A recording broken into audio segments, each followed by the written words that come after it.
Hey y'all, so today is Money Monday and it's also Financial Literacy Month, and I wanted to drop by with a few tips on emergency funds. What are they? How can you get one? How much do you need? All the things, okay? But before I get started, please be sure to like, share, and subscribe to my channel.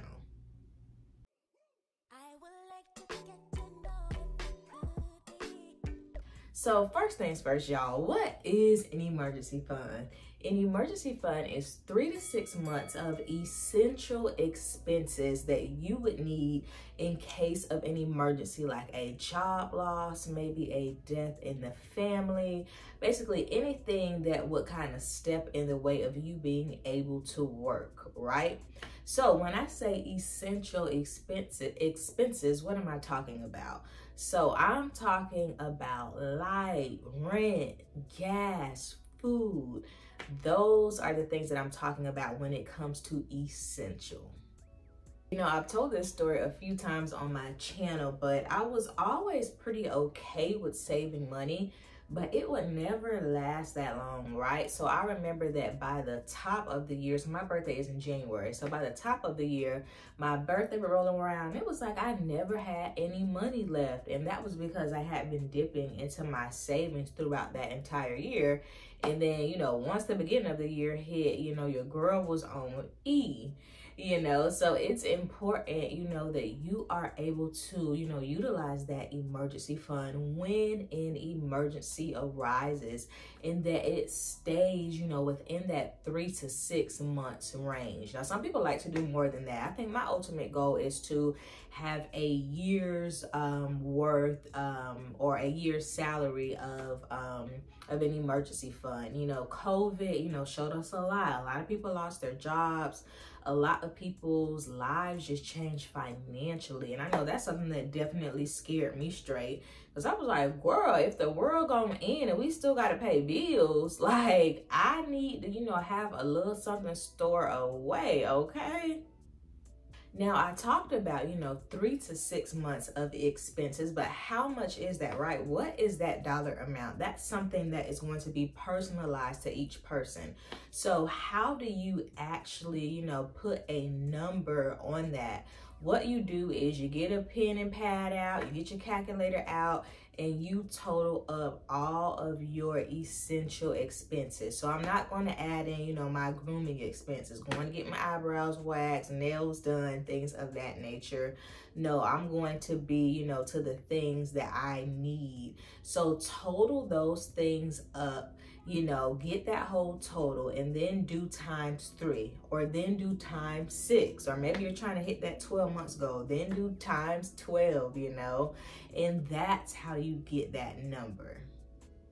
Listen, this number is also called your freedom number, okay? Your freedom number is all your bills combined and how much you need to be able to make a month to, you know, maintain your living. So that's another, you know, word for that number as well.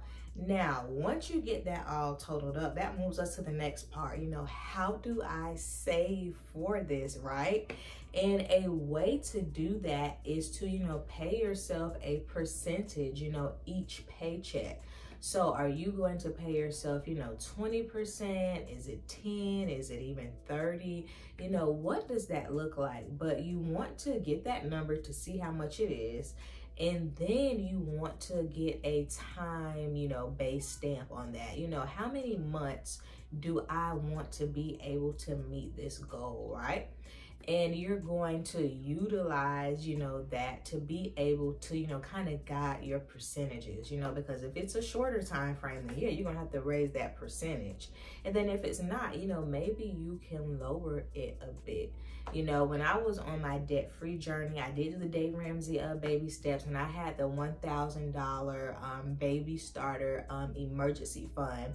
And then once I got to baby step 3, which is after I had paid off all my debt, you know, I had $1,000 already to help to boost my emergency fund. And I was able to, you know, all that money that I was putting into debt, I was able to tack it on to my emergency fund. And that's how I did it, right? I started just giving myself a percentage. And, you know, they always, you know, say this, you know, you need to pay yourself, and you need to pay yourself first. I know for me, first I'm going to tithe, and then after that, I'm going to pay myself. So that's kind of my protocol. But sometimes, you know, we pay ourselves with the leftovers. I know that's what I used to do. Okay, after I done did everything I want to do, what I got left, okay, we'll put that into the savings. And that is not how that works. Now, where do you keep your emergency fund, right? Are you going to put it in a high yield savings account? You know, what does that look like? Just a regular savings account? You know, I keep mine in a savings account that I have, you know, easy access to in case there is an emergency. You know, we not keeping our emergency savings in a shoebox under the bed. We ain't putting it under the mattress. It ain't in a closet all the way up. Absolutely not, okay?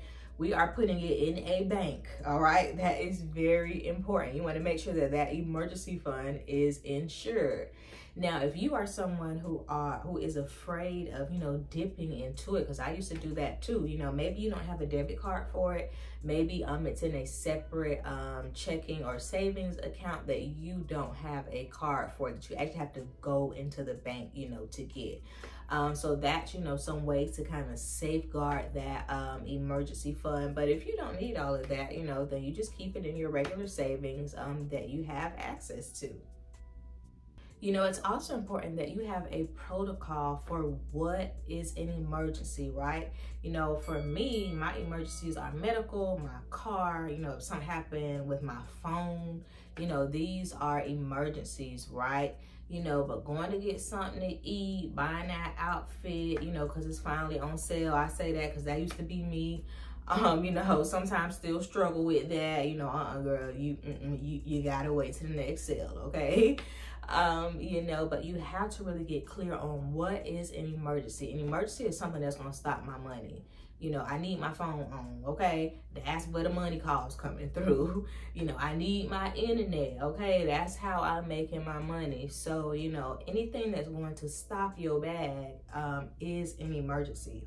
You know, something that is not going to do that, you know, is not an emergency. You know, you get in a car accident and let's say you're out of work for 2 weeks, that's an emergency. You know, you may have to pull from that fund. And it's very important that when you pull from that fund, that you replenish it, you know, in a timely manner. You know, I would be dipping in my savings throughout the year and I wasn't replenishing it. Hence, when the top of the year came, your girl ain't had no money. Okay, so it's important that you, as you have to take from that for emergencies only, that you replenish that as soon, you know, as possible.